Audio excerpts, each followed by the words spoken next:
So when I first went to art college, I discovered the sculpture department, and what I loved about sculpture was that suddenly kind of anything was possible in 3 dimensions. You could work in any material and any scale you wanted, and I found that really exciting.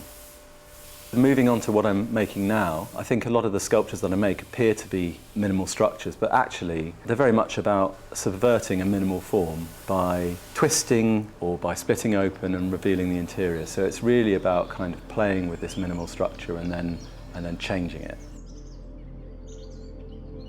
In the work that I make, there are a lot of references to the technological and the digital in relation to ideas of growth and what we mean by nature. And I think that the sculptures kind of represent the complexity of the world that we live in. And I want to make the sculptures look complicated and to feel like there's a very kind of involved process to making them.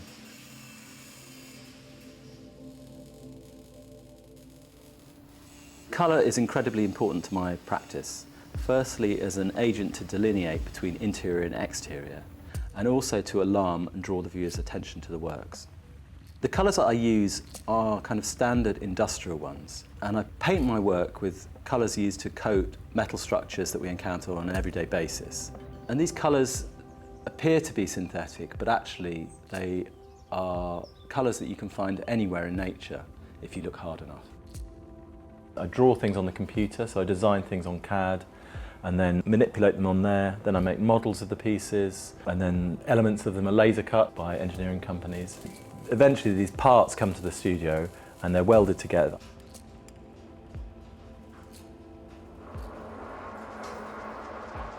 The sculptor Richard Serra said that work comes from work, and he's very much about that way of making. You know, you build a piece of work, and it's a physical process.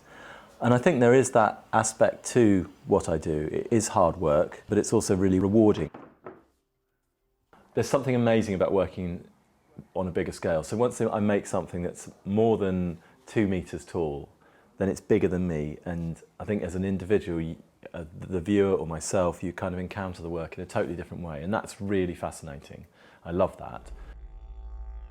I'm proud of all my work, but I think you never quite get there. And that's the whole point of being an artist, is the next one is trying to better the last one. There's this intense kind of struggle, and there's loads of doubt, and there's loads of sleepless nights about it, and it's all about the work and trying to make this better piece of work, make the best thing you've ever done, and it's the same every time.